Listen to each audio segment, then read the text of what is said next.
tudo certo. Queridos, abra sua Bíblia, Hebreus capítulo de número 4, culto de ensinamento da palavra. Quantos amam a palavra do Senhor? Amém. Sem essa palavra aqui nós não somos nada. Hebreus capítulo de número 4, versículo 14, nós vamos falar sobre a mediação de Cristo na glória. Jesus, nosso defensor na glória. Jesus Cristo, mediador na glória. Hebreus capítulo de número 4, versículo de número 14, diz assim: tendo, pois, Jesus, o Filho de Deus, como grande sumo sacerdote, que adentrou os céus, conservemos firme a nossa confissão, porque não temos sumo sacerdote que não possa se compadecer das nossas fraquezas. Pelo contrário, ele foi tentado em todas as coisas, a nossa semelhança, mas sem pecado. Versículo 16: portanto, aproximemo-nos do trono da graça com confiança, a fim de recebermos misericórdia e encontrarmos graça para ajudar em momento oportuno. Querido Deus e eterno Pai, estamos aqui para ouvir a Tua voz. Fala conosco nessa noite. Usa a minha vida, Senhor, para transmitir conhecimento aos Teus filhos, e que a Tua igreja possa ouvir a Tua voz e o Teu nome ser glorificado. Muito obrigado. Abençoa a nossa vida, os irmãos que estão acompanhando na rede social, que o Senhor possa abençoar. Aqueles que estão doentes, que possam ser curados em nome de Jesus, e que o Teu nome seja engrandecido. Toca na minha mente, no meu coração, as minhas cordas vocais. Ilumina, Senhor, a minha mente para falar a Tua palavra nessa noite. Que possamos sair daqui mais crentes do que entramos, Senhor, e que o Teu nome seja glorificado. Oramos em nome do Pai, do Filho e do Espírito Santo, e que toda a igreja do Senhor possa dizer amém. Queridos, esse tema, mediação de Cristo como sumo sacerdote, ele é um tema central da carta aos Hebreus. A carta aos Hebreus, ela é uma carta anônima, não se sabe ao certo quem escreveu essa carta. Alguns dizem que foi Paulo, outros dizem que foi Apolo, outros dizem que foi Timóteo. Existem várias teorias sobre o autor dessa carta. Mas a carta aos Hebreus, o autor estava preocupado. Alguns estudiosos do Novo Testamento dizem que essa carta é conhecida como o quinto evangelho, porque o autor dessa carta está preocupado em mostrar a superioridade do Senhor Jesus Cristo, tanto que ele vai começar a carta falando que Cristo é Deus, que ele é superior a Moisés, que ele é superior a Arão, sacerdote, que ele é superior aos anjos, que ele é superior sobre qualquer mediador que possa ter existido. E o tema dessa carta aqui, um tema importante nesses 13 capítulos, eu li essa carta toda hoje, e eu me renovei, me alimentei muito dessa carta hoje. É um tema tão importante porque o ofício sacerdotal de Cristo aqui, a sua importância, a sua mediação, ela vai ser detalhada de uma forma muito precisa.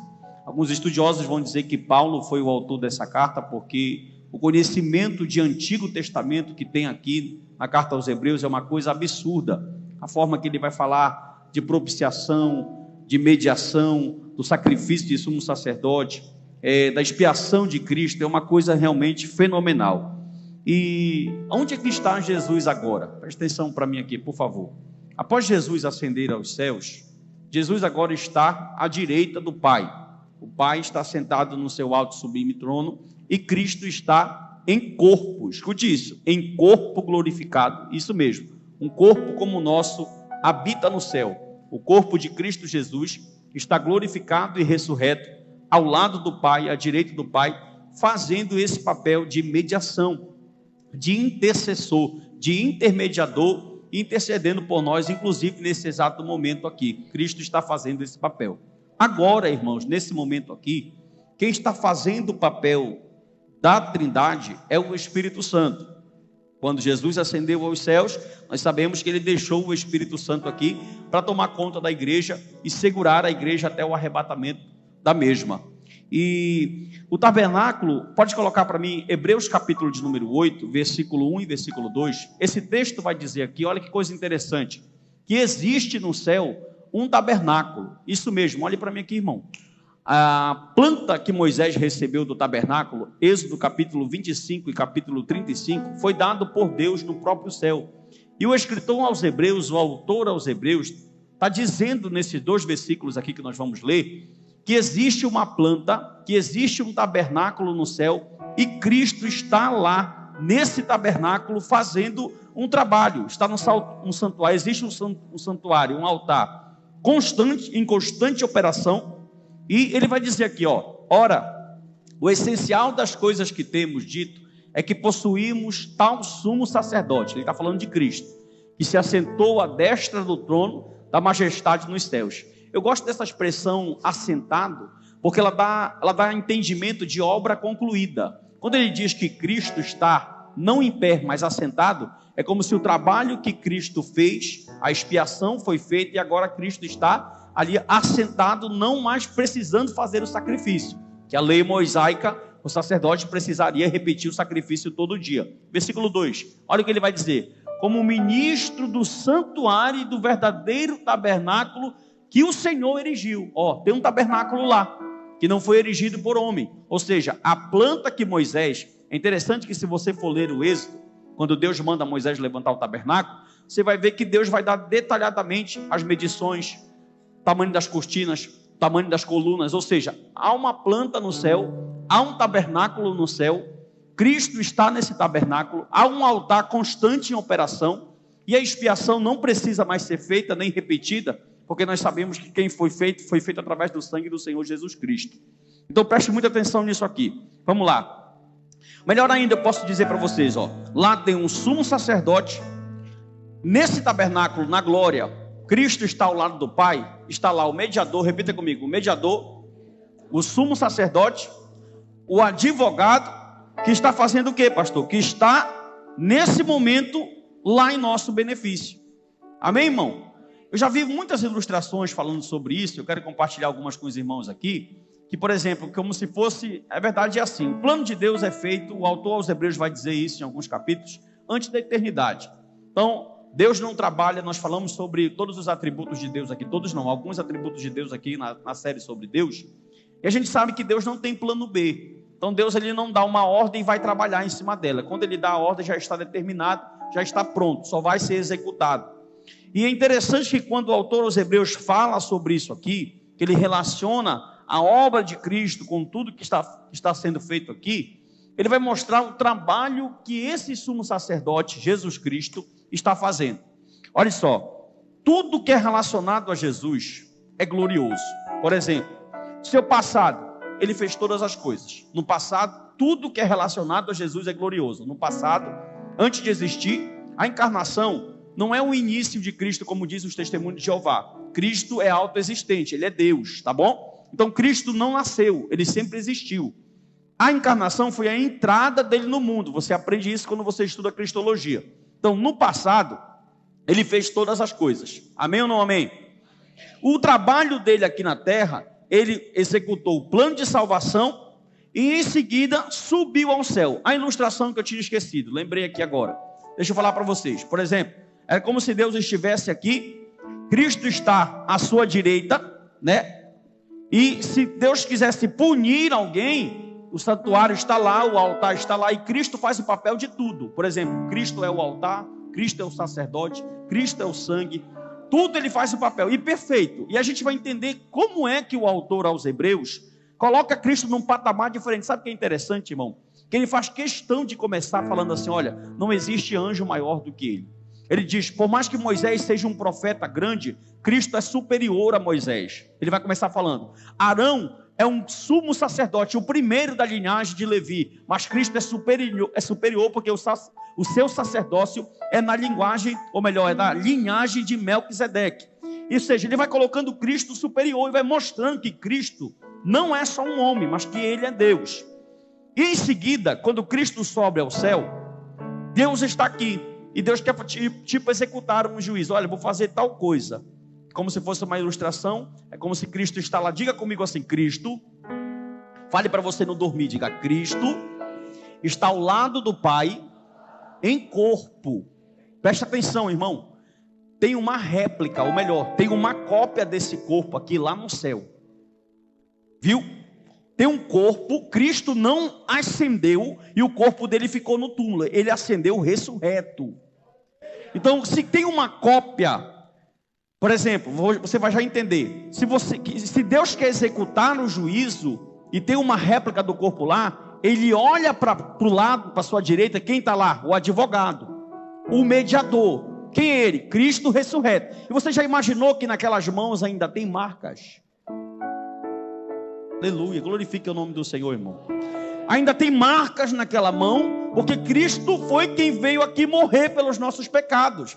Essa mediação custou caro, irmão, custou preço, custou sangue. Amém ou não amém? Muito bem, agora preste atenção, isso é glorioso. Nós vamos receber uma comissão do céu. Por exemplo, a igreja primitiva, ela adorava, se você lê Atos dos Apóstolos, ela adorava falar de Cristo ressurreto e da ressurreição do Senhor Jesus. Capítulo 2, Pedro vai falar sobre essa ressurreição.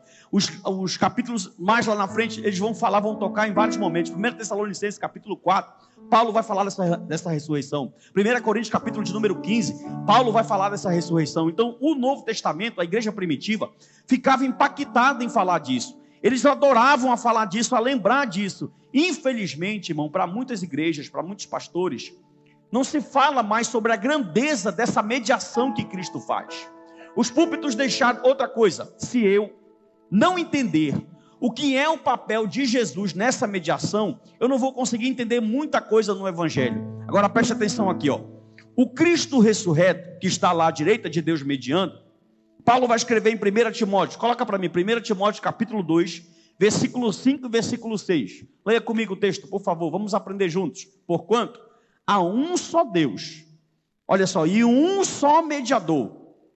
Aqui quebra, esse versículo ele é um versículo exclusivista, e as outras religiões até nos acusam disso, porque, por exemplo, nas outras religiões, qualquer outro homem ou ser pode fazer a mediação. Só que aqui nesse texto, Paulo está fechando e dizendo que só há um mediador. Olha isso, irmão. Então não tem Maria, não tem Kardec, não tem religião asiática, não tem nada, não tem espírito, não tem anjo, nada pode fazer essa intermediação. Só há um mediador. E é interessante, presta atenção para mim aqui. O autor aos Hebreus vai fazer questão de falar de tudo o que acontecia na lei mosaica, a repetição dos sacrifícios, porque os sacrifícios eram repetidos. E ele vai fazer questão de dizer no texto que o sacerdote que oferecia os sacrifícios, ele sabia que aquele sacrifício era ineficaz, Rafael. Ele sabia que aquele sacrifício não podia pagar o pecado dele, mas que era só um simbolismo apontando para algo maior que viria. Por quê? Pergunte por quê? Porque antes do sacerdote oferecer o sacrifício por ele oferecia por si próprio. Ou melhor, antes de oferecer pelo povo, ele oferecia por si mesmo. Ou seja, para chegar diante de Deus, ele precisava primeiro matar um cordeiro por causa dos pecados dele, porque ele pecava todo dia. Então ele sabia que aquele sacrifício, por mais que fosse forte, na verdade é assim, Dr. A.W. Tozer vai falar algo muito interessante, abre aspas, ele vai dizer o seguinte, ele vai dizer que o sacrifício do Antigo Testamento, ele só cobria o pecado. Se você ler na sua casa, eu queria que você anotasse essa referência, quem tem caneta aí, Romanos capítulo 3, versículo 21 ao versículo de número 28, você vai observar que Paulo vai tratar absolutamente isso. Paulo vai dizer o seguinte, ó, todos os sacrifícios era como se Deus vinha tolerando um calmante, pecava, matava um animal, pecava, matava um cordeiro, pecava, matava uma cabra, pecava, matava uma ave, de acordo com a sua condição financeira, pecava, trazia um azeite, pecava, trazia, ou seja, mas era ineficaz. Por que era ineficaz, pastor? Porque tinha que repetir todo dia. E o sacerdote sabia disso. Só que mesmo assim, olha como Deus fez. Meu irmão, isso é tão maravilhoso, que Deus criou um mecanismo para não matar o ser humano de primeira, porque o salário do pecado é o quê? E quando ele colocou Adão no Éden, ele fez de propósito e encheu aquele jardim de animais, porque ele sabia que Adão ia cair. E sabendo que Adão ia cair, um primeiro animal morre, porque Adão tentou se cobrir com folhas, mas o Senhor falou, essas folhas não podem cobrir o teu pecado, eu vou fazer folhas de um animal, e aquilo estaria tipificando um cordeiro, não que Arão iria matar. Aleluia. E a Bíblia toda vai mostrar isso. Agora preste atenção. Esse texto aqui, Paulo está dizendo, só há um mediador, Cristo Jesus. Olha só, e esse mediador é homem. Como assim, pastor? Mas Arão também era mediador. Só que o autor aos Hebreus vai dizer que a diferença de Cristo e de Arão é que Cristo não tinha pecado. Aleluia. Por que o sacrifício dele foi tão eficaz? Porque Arão pecava todo dia. Se você observou o texto que eu li do capítulo 4, versículo 14 ao versículo 16, ele vai dizer que Cristo se apresentou como um homem, mas sem pecado, sem mácula. Próximo versículo, versículo 6. O qual a si mesmo se deu em resgate por todos os eleitos. Testemunho que se deve prestar em tempos oportunos. Só há um mediador, a qual a si mesmo se deu em resgate por você, irmão. Por nós. Olha só, muito bem. Nós fomos chamados para dizer que existe um reino, que existe um mediador, que ele está glorificado, que ele está à destra do Pai, que ele intercede e que ele vive, que ele reina.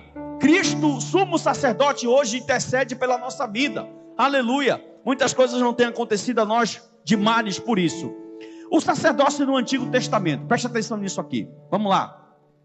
Essa ideia foi prescrita pelo próprio Deus, e a gente vai ver, primeiro, os pais que oravam, ensinavam. Como foi que aconteceu o sacerdócio no Antigo Testamento? Não começou em Levi. Primeiro, os pais que oravam e guardavam as suas famílias. Um exemplo fantástico é Jó.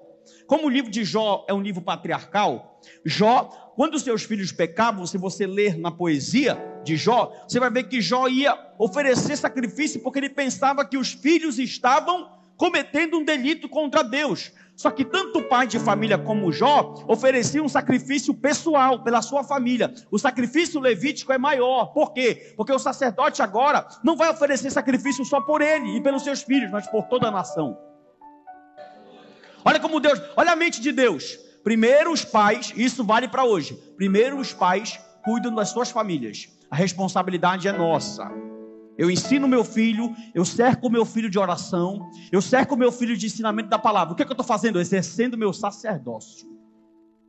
Só que Deus falou, eu vou mais além. Eu vou levantar um homem, Arão. Não foi Moisés que escolheu Arão. Só você lê o livro, foi Deus. Moisés, o teu irmão Arão vai ser sacerdote. Agora Arão não tem o papel de orar só pelos seus filhos. Arão tem poder de orar por toda uma nação. Olha isso. Só que esse sacerdócio de Arão, como eu estou dizendo, ele é o que, pastor? Ele é limitado, ele é transitório, ele é temporal, ele é passageiro, ele tem pecado, ele vai limitar-se. Agora preste muito bem atenção nisso aqui. Esse sacerdócio levítico, né? O sacerdócio que já observamos, que é bem maior do levítico, esse sumo sacerdote, Arão, ele visa perdão e purificação. Como eu disse, não de uma família, mas de uma nação. Só que o homem, irmão, ele é pecado. Ou melhor, o homem, repita comigo assim, o homem é culpado. O homem é culpado. Todos pecaram e destituídos estão da glória de Deus. Isso está em Romanos 3:23. Só que em Romanos 5:12 está dizendo, todos pecaram também. Olha a diferença. Em 5:12 é todos como raça. Em 3:23 é todos individual. Você é caído individualmente e coletivamente. O homem é caído de raça e o homem é caído de forma individual. Então precisava de quê? De alguma mediação. E o conceito de sacerdócio que vai mediar era o papel do profeta, do sacerdote no Antigo Testamento, que vai fazer uma mediação entre o homem, o culpado, e Deus. Pecou? O que é que tu tem aí? Se é rico, traz um touro. O pecado foi grande, mata o touro.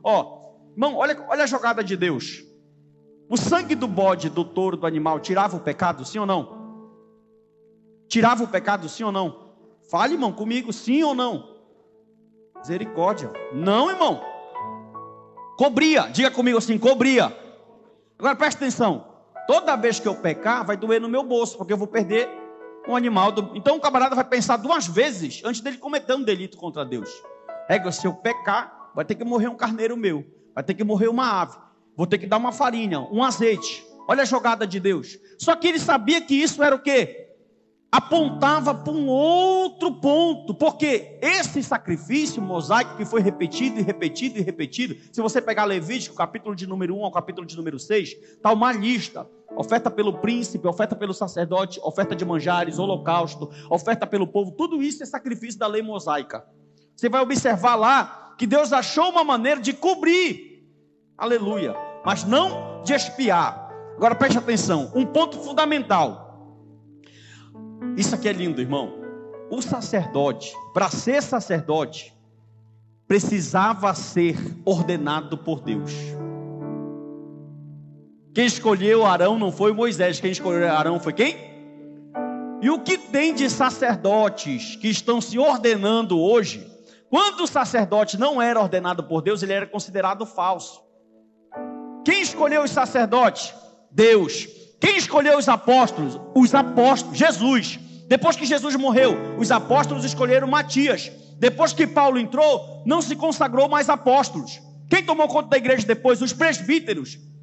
A pergunta é: quem é que ordena apóstolo hoje? Se Jesus está no... Acho que Jesus não desce nessas convenções, porque ele está no lado da direita do Pai. Amém ou não amém? A questão é, essa ordenação, porque, irmão, presta atenção, tem apóstola. Você já viu isso? Apóstola. Quem ordena essas pessoas, irmão?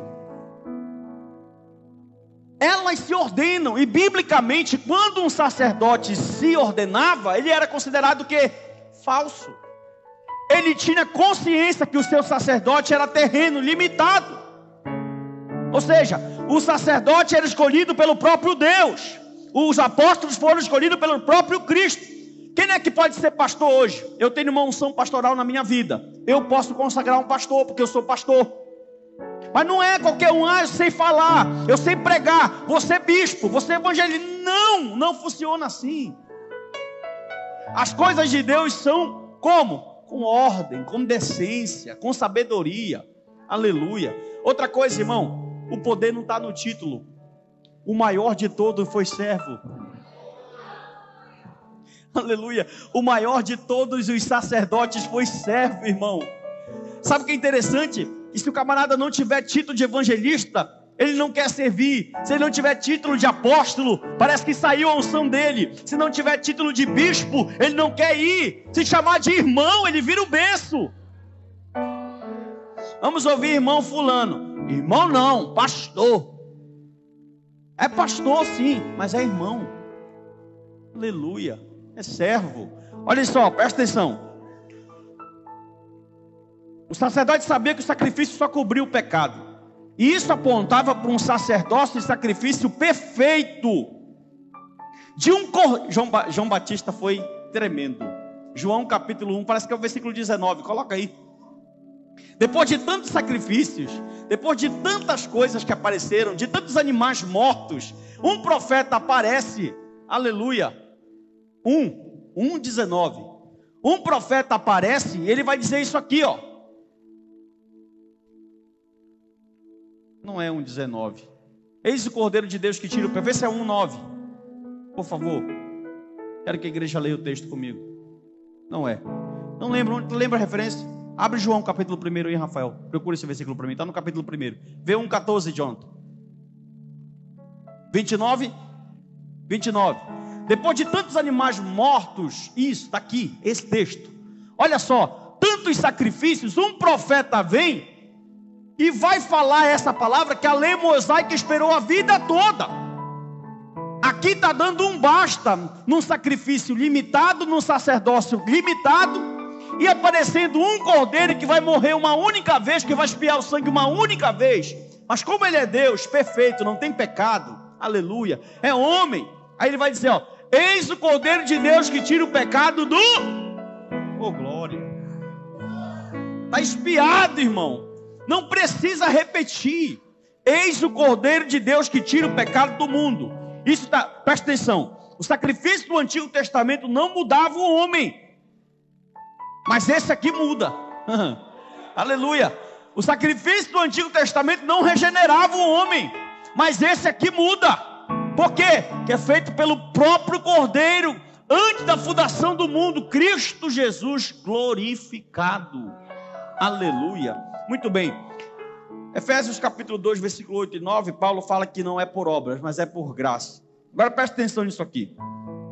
O significado da humanidade de Jesus para nós. Muito bem, preste atenção. Eu preciso entender isso aqui. Isso aqui é necessário para mim entender. Imagine que eu e você pudéssemos agora comparecer ao trono de Deus. Biblicamente falando, se você pudesse ir ao trono de Deus agora, você veria Deus? Sim ou não? Não, porque Deus é espírito, não tem forma corpórea, ele não tem matéria. Se você fosse agora ao trono do céu, você poderia ver querubins, serafins, arcanjos, seres incandescentes e seres de fogo. Talvez você visse e não entendesse muito bem o que você estava vendo. Sim ou não? Pastor, como era que eu ia conhecer que eu estava no trono de Deus? Se eu não consigo ver Deus, eu não consigo dizer se é anjo ou não. Lá tem um homem. Ô irmão, glorifica a Deus pelo amor de Deus. Lá tem um corpo igual o seu que você vai conseguir identificar. Aleluia. Como assim, pastor Narciso? Não vai. Por isso que Cristo falou todo momento. Vocês querem ver o Pai? Olhe para mim. Quem vê a mim, vê o Pai. Você não vai ver Deus Pai, mas você vai identificar alguém que está sentado à destra. Aleluia. Tem membros como você. Não sei como é esse corpo glorificado, nós só saberemos no arrebatamento da igreja. Mas se nós fôssemos levados ao trono dos céus agora, a gente ia olhar e dizer assim: eu sei o que é aquela marca ali, aleluia.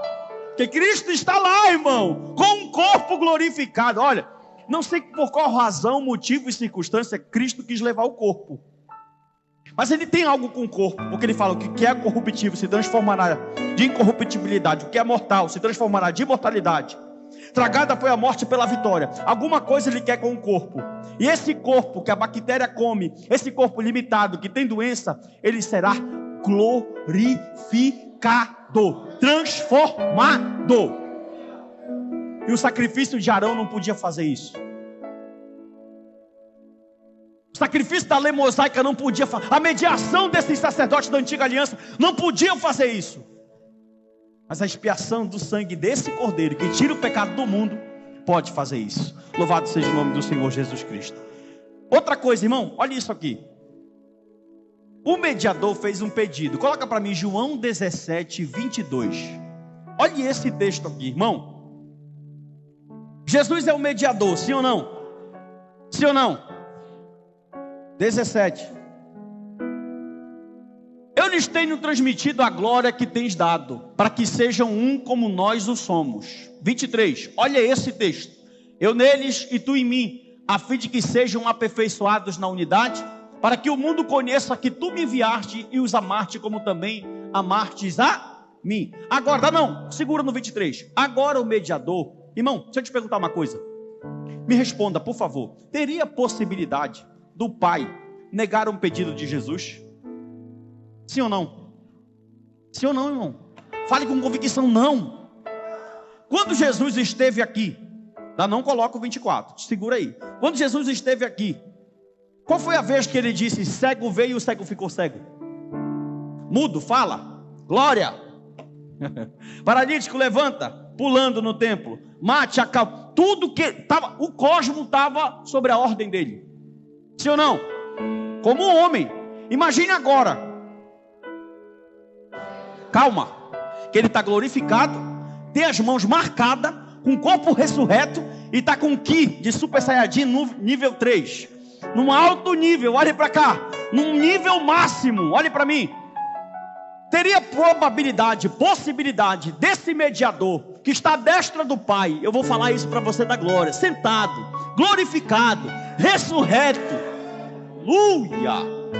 Teria probabilidade dele pedir algo para Deus e Deus negar? Sim ou não? Meu irmão, se tu não der glória no que tu vai ler agora, é porque tu não conhece Jesus e tu não conhece nada de Bíblia. Olha o que diz o verso 24. Ele vai falar: Pai, a minha vontade é que onde eu estou,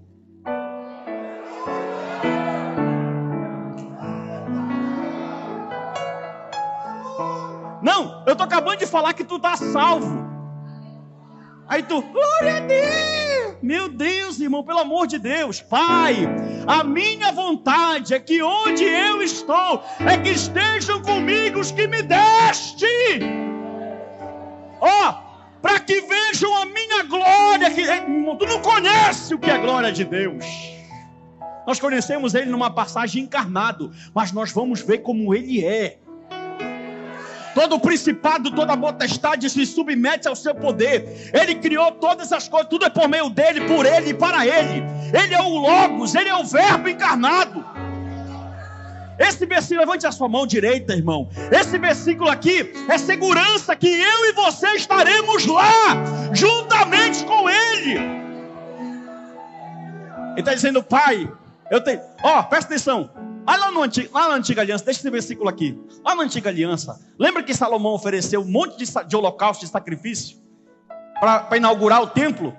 E o Senhor falou, o que é que tu quer, Salomão? Me dá sabedoria, Senhor, para me conduzir o teu povo. Salomão pediu, Deus atendeu. Se atendeu Salomão, que teve 1000 mulheres. Pecador, idólatra, não vai atender o filho. Lá vai, imaculado, glorificado, perfeito, ressurreto. Aleluia. Imagine, o pai está no trono, o filho está sentado aqui do lado, sentado porque não tem mais nada para fazer. Ele não precisa colocar sua estola, ele não precisa colocar suas roupas de linho, e todo dia para a beira de um fogo, e falar assim, hoje eu vou fazer expiação pela vida do Francinei. Hoje eu vou fazer expiação pela vida do Nery. Hoje eu vou, Senhor, aqui pagar o pecado do pastor Narciso. Não! O sangue que ele morreu e expiou na cruz 2000 anos atrás é tão poderoso que o pecado que tu vai fazer amanhã já está pago. Aleluia! Dá para dar um glória aí, meu irmão? Ou tu acha que esse sangue é Coca-Cola? Esse sangue tem poder. A doutrina reformada diz que ele é suficiente e eficiente. Suficiente para salvar a todos, mas eficiente para salvar aqueles que creem. E se você crê, essa palavra se aplica a você.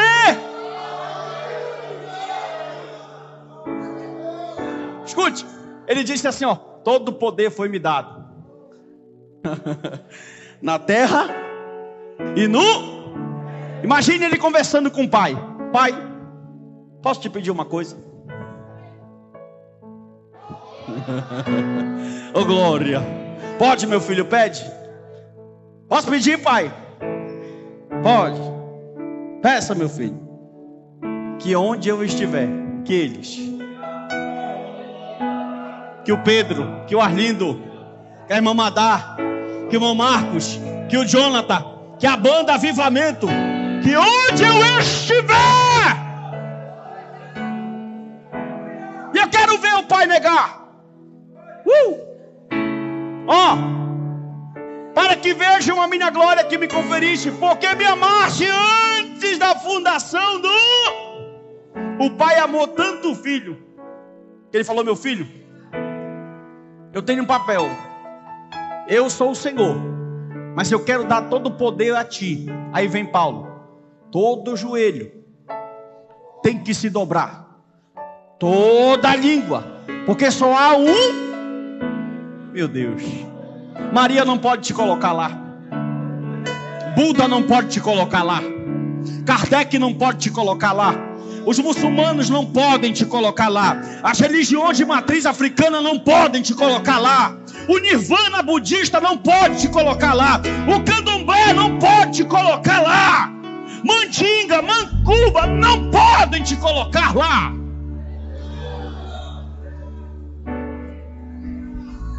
Eu sou o caminho, eu sou a verdade. Oh glória. Mistério do reino, estou terminando, olhe para mim aqui. Mistérios do reino. Na verdade, irmão, a gente não sabe muito do que acontece lá no céu, muito pouco, só sabe o que a Bíblia fala e o que o Espírito ilumina a nossa mente para entender. Cuidado, Aprenda, olhe para mim aqui. Desculpe.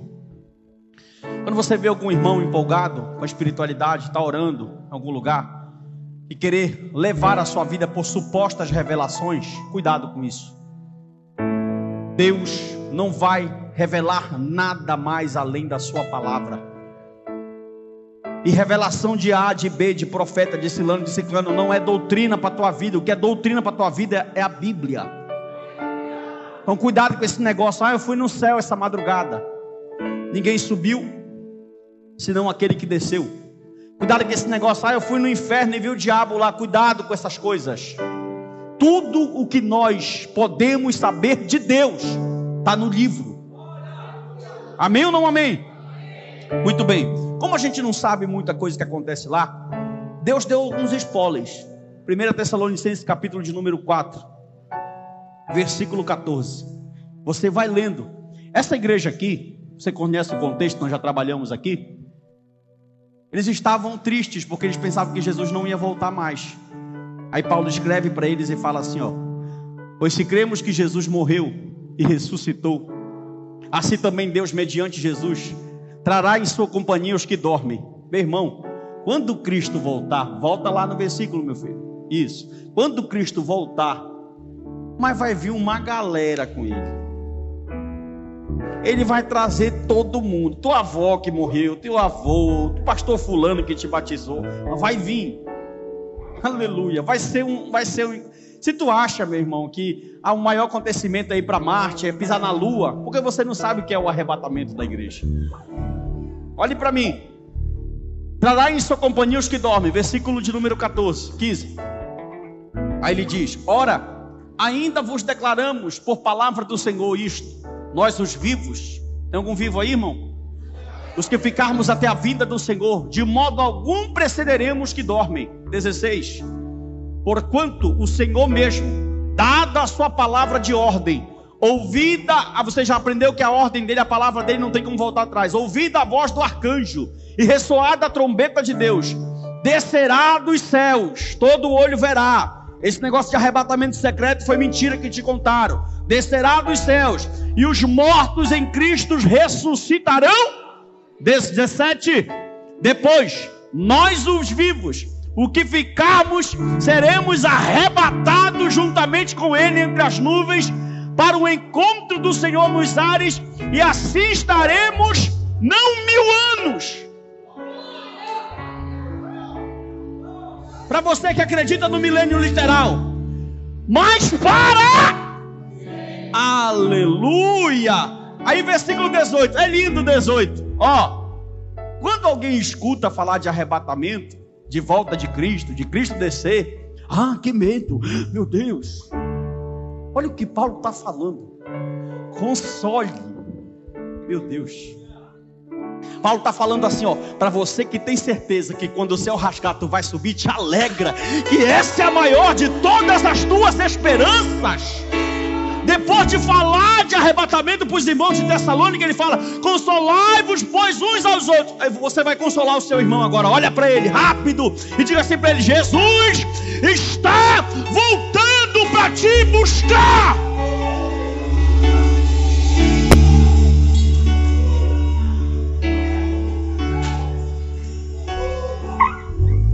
Segura. Não, pastor, mas eu queria que ele me consolasse, dizendo que Deus vai abrir uma porta de emprego. Mente pequena, limitada, tá preso à terra. Tu não é daqui, tu só tá de passagem aqui, meu irmão. Aleluia. Pastor, eu tenho que trabalhar? Tem. Posso almejar as coisas da terra? Pode. Quero ter um bom emprego? Quero. Mas nada supera o fato de nós o vermos como Ele é. Irmão, isso aqui vai ser tão extraordinário. Nós vamos ler outro texto aqui rapidinho. Isso aqui vai ser tão extraordinário, tão extraordinário. Imagine você, acordou, Nova Jerusalém. Isso. Acordou Nova Jerusalém. Olhou do lado, mas está Abraão lá, Sara. Olhou daqui, Jacó, toda a galera lá. Aí, eu vou falar em tempo, porque cronológico é o nosso tempo. Lá é atemporal. Então não é medido com dias, horas e minutos, tá? Mas digamos, vai chegar ao final do mês, 30 de Abib, calendário judaico. Não tem um boleto para te pagar. Eita glória. Não tem uma dor para te sentir. Aí Paulo diz assim, ó, e ele, João, e ele limpará dos seus olhos toda lágrima. Aleluia. Essa ou não é uma palavra de esperança, crente salvo? Uia. Fale para o seu irmão e diga para ele, creia. Não escutei, creia. Ele vive, está ressurreto, à direita do Pai, vê tudo, sabe tudo, contempla tudo, intercede por você nessa noite. Uia. Escute. Repita comigo assim, diga assim, essa autoridade é mediante a um sangue. Eu li em Hebreus hoje, Spurgeon tirou de Hebreus. Spurgeon era um pregador bíblico. Spurgeon não inventava a mensagem, ele era bíblico. Spurgeon disse assim, está escrito em Hebreus. Ele disse, o sangue de Abel clamava vingança, mas o sangue de Cristo clamava, Pai, perdoa. O sangue do touro queria cobrir pecado, perdoar pecado. O sangue do bode queria não dava, mas o sangue que derramou no Calvário.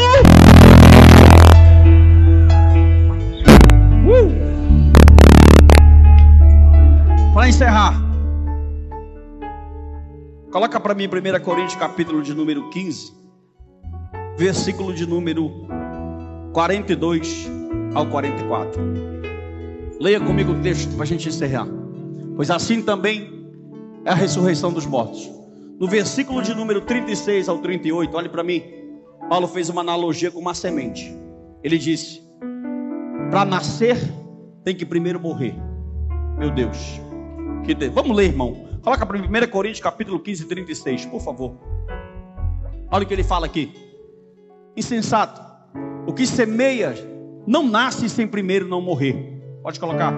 E quando semeias, não semeias o corpo que há de ser, mas um simples grão, como de trigo ou de qualquer outra semente. 38. Mas Deus lhe dá o corpo como lhe aprouve dar a cada um a semente do seu corpo. Sabe o que ele está falando aqui? De ressurreição. Ele está falando assim, ó, tu vai morrer com um corpo fraco, limitado.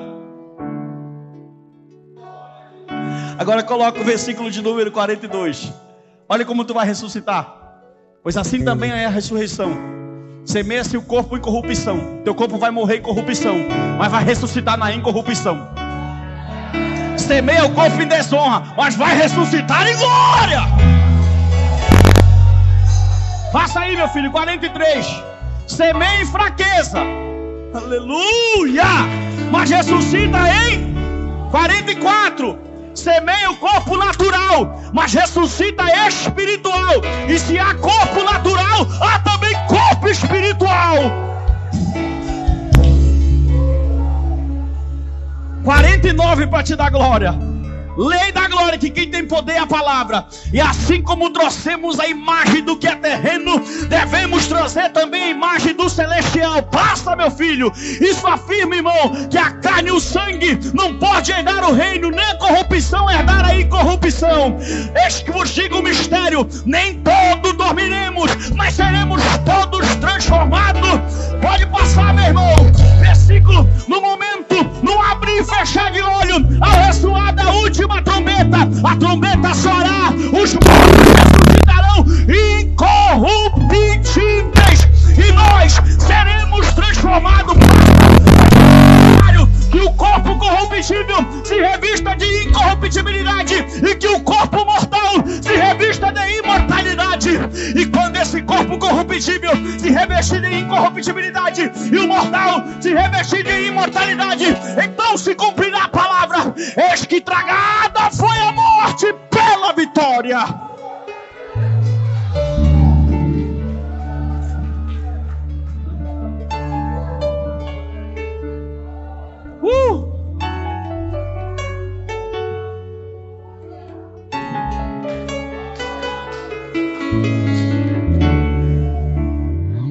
eu te falar uma coisa, olhe para mim. Se eu fosse você, eu dormia tranquilo. Se eu fosse você, eu dormia tranquilo. Tem alguém assentado ao lado do Pai que intercede por ti. Se eu fosse você, eu dormia tranquilo. Joga fora teu remédio de ansiedade, de depressão. Tem alguém ressurreto que intercede por ti ao lado do trono.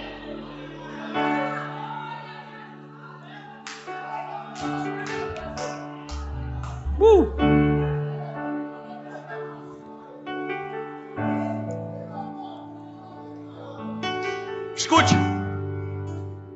Todos nós que cremos em Deus. Quem crê em Deus aqui? Vou falar de novo, dá um glória. Todos nós que cremos em Deus. Quem crê em Deus aqui? Nós temos direito, como filhos adotados, em grandes promessas. O Senhor Jesus falou, João 14, 28, para terminar. Quando ele subiu, ele falou, eu vou e eu volto. Verso 18. Acho que é o 18.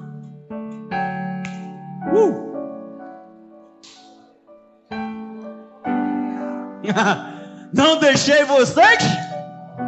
A gente tem um pai, tem um filho do lado dele, e tem um Espírito que intercede por nós com gemidos inexprimíveis aqui. Aleluia. Você não está só. Há uma graça de Deus na tua vida. Há o Espírito da verdade te convencendo do pecado, do juízo e da justiça. Você não está só. Há promessas do Senhor para se cumprir na tua vida. Se prepare que ainda tem coisas grandes para você viver no seu ministério. Se prepare porque portas grandes o Senhor ainda vai abrir. Se prepare porque milagres e sinais você ainda vai presenciar. Canta, meu filho.